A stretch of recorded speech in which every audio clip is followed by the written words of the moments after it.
presentation is brought to you by Mr. Main Event Brian Waters and the real Dwayne Alley. The Wrestling Realm, the show for the intelligent wrestling fans. Off the top rope, I dwell in the wrestling realm. Like Jake stay in the snake pit and King be in hell. Like Taker stay in the graveyard, I'm Punk in the shy. Call me Snooker cause I'm super and fly. You can hate all you want, but I'm flossing. The Miz said I'm awesome, and I'm upholding the law just like the big boss man. With Mr. Main Event Brian Waters, the real Dwayne Allen, toss you over the border like Hernandez, Mendez, pressing the stands. It's the show for the intelligent wrestling fans. Hitman like Hawk, but I'm not from Calgary. I'm all about the bill, so let that gold shower me, empower me like Farouk and the nation. If you don't know your history, then you should change the station. But if you do, you can cruise to YouTube/the Wrestling Realm. Your lessons are stale. Say the same old lines, man, you destined to fail. Like the Shockmaster or the Wrestler Nails. I'm a heartbreak kid, and my bid to be champion is unmatched. Anybody step, I'm face planting them. Yeah, with Mr. Main Event and the real Dwayne. You the sisters of love, we the powers of pain. You see me coming with a spear while you're monkey flipping. It's Brian Waters, Dwayne Allen, and your boy Trenton. And that's just how the story goes. That's just how the story goes. It's the Wrestling Realm, baby. The Wrestling Realm. Mr. Main Event Brian Waters, the real Dwayne Allen. And I'm your boy Trent CMG. You know what it is, baby. Let's go.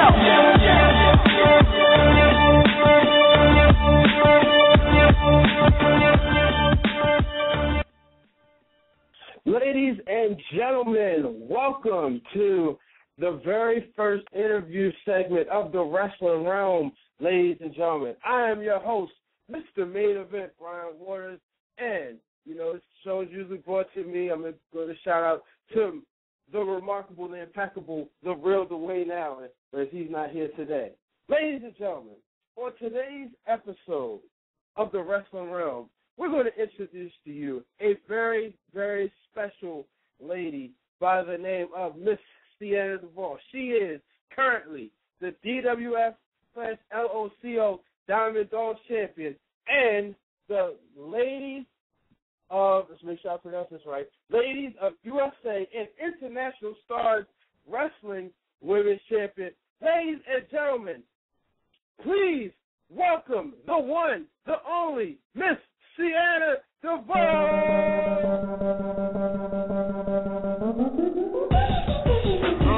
Look, sucker, this my gun buster.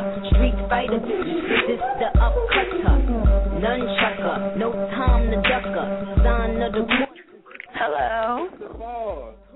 Good afternoon. Hi. And welcome to the Wrestling Realm. Thanks for coming on today. Thank How you are for you having today? me on. Thank you. I'm doing great. How are you? I'm excellent. So like I said, Good. That's good. But those who do not know, make sure you check out a couple of interviews I did with Ms. Duvall on UltimateSportsTalk.com and on PW Journal. Like I said, it's the first brand new segment for the Wrestling Realm, and I could not have had a better, and I mean this from the bottom of my heart, a better guest than Miss Sienna Duvall. Oh, thank you. Thank you. So, you're a champion. Now, a lot, there's a lot of champions in wrestling, but not many of them are /mothers and wives. How do you balance that? Well, it's kind of easy for me because my husband is a wrestler, and my son's been around it since he's been born. So, I balance it because we all do it together. It's a collective effort, and sometimes I don't take bookings or I don't look for any simply because I don't want to take away the time from my family and put it into wrestling. So that's why when I do go into my matches and everything like that, I go 10 million times hard so that when the time comes for me to, step back a bit and have that family time, I can have my family time and rest comfortably knowing that my stuff is still being pushed out there and people still know who Sienna Duvall is. So it's an easy balance. In the beginning, it wasn't it was a struggle at first, but I had to get my priorities straight and really figure out where I was going with my character. And that's why my character changed 3 times in my career, so that I can have a stable character, but also be stable behind the scenes of it and push it the right way. Okay, so is it hard when you're child knowing that their mom is sometimes booed and then sometimes cheered? No, because he'll be over there booing me too. He's a little terrorist, I swear. He'll be over there trying to boo me too, so that I guess I can hit the girl harder or the man harder. Okay. And then he's satisfied.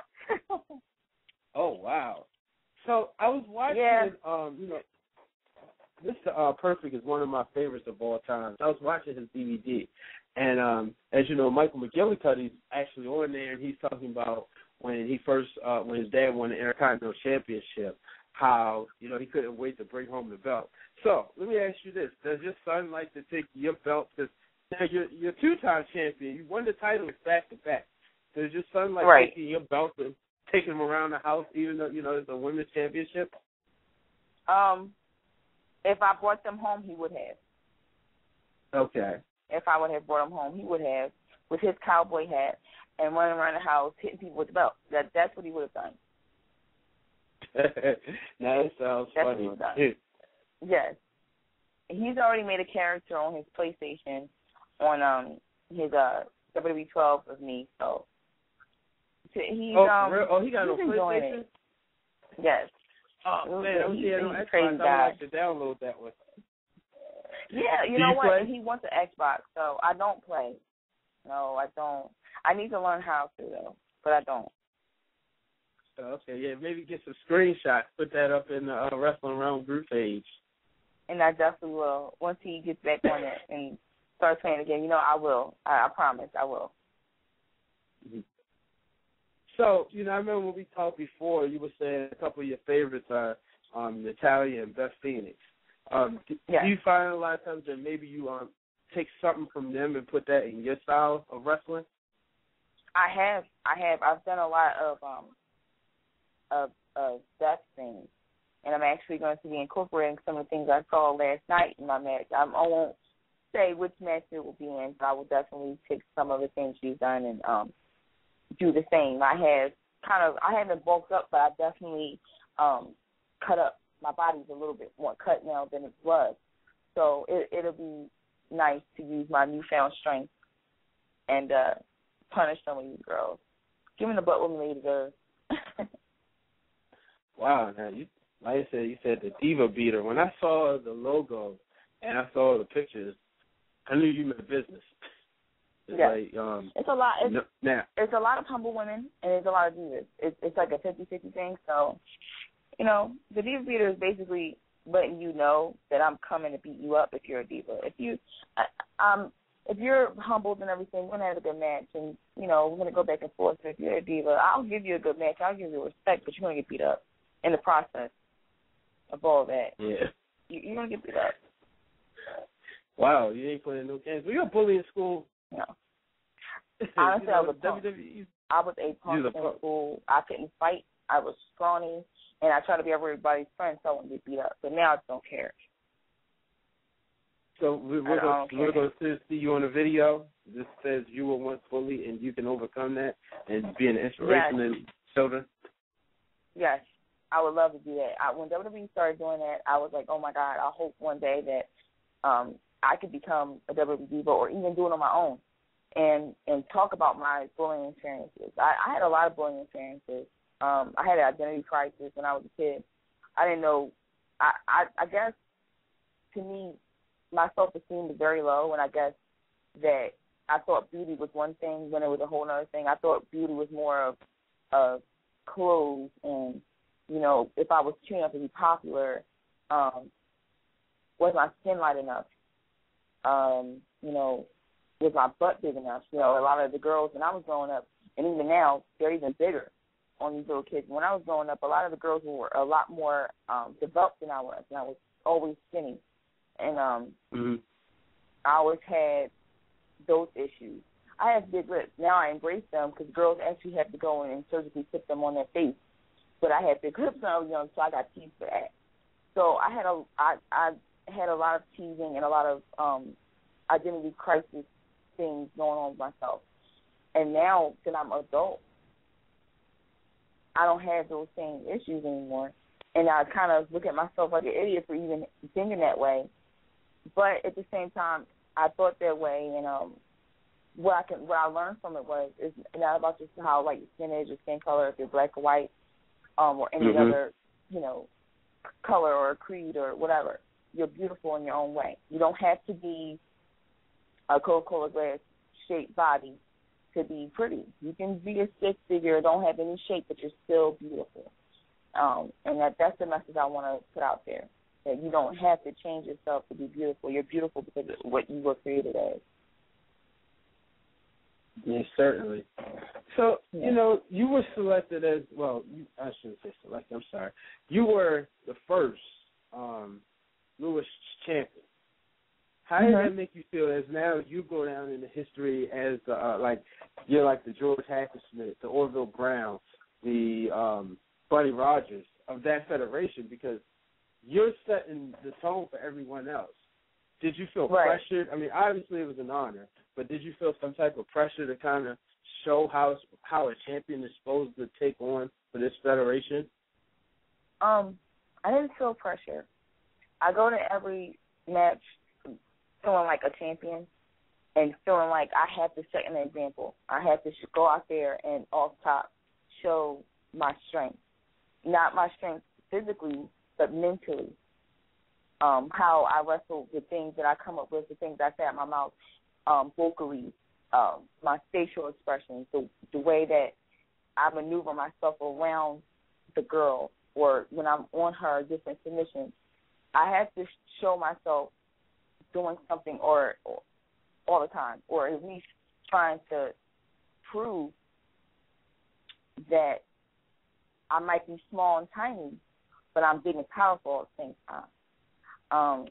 So when I was selected as a champion, I felt very honored. He's a very dear friend of mine, Louis Wright. He's a very dear friend of mine, and I was very honored that he picked me to do it first. I was very surprised because he has so many other great talents on that website. Melanie Cruz, hopefully Barbie Hayden soon. Chrissy Johnson was my tag team partner. She still is the tag team partner with me. I'm still the Diva Diamond Doll tag team champion with her. It's a lot of December. I would love to work her. It's a lot of great girls in that company, very powerful girls. A lot from the Midwest. In the Midwest, the girls from the Midwest get it popping. I love the way they wrestle. And for me to be chosen first, it was just like, wow. But now I have to carry myself as a champion and not, go out there and be like, yeah, I'm the champion. What are you going to do? No, I'm going to go out there and give them the challenge that they want. The pressure is now, not so much going into the match and getting it, but now carrying it and defending it is the pressure. But I don't feel like it's a bad pressure, it's a good pressure, because now it's giving me a chance to think outside the box and literally find different ways to defeat someone, or if I lose, also still put on a show that no one else has ever seen.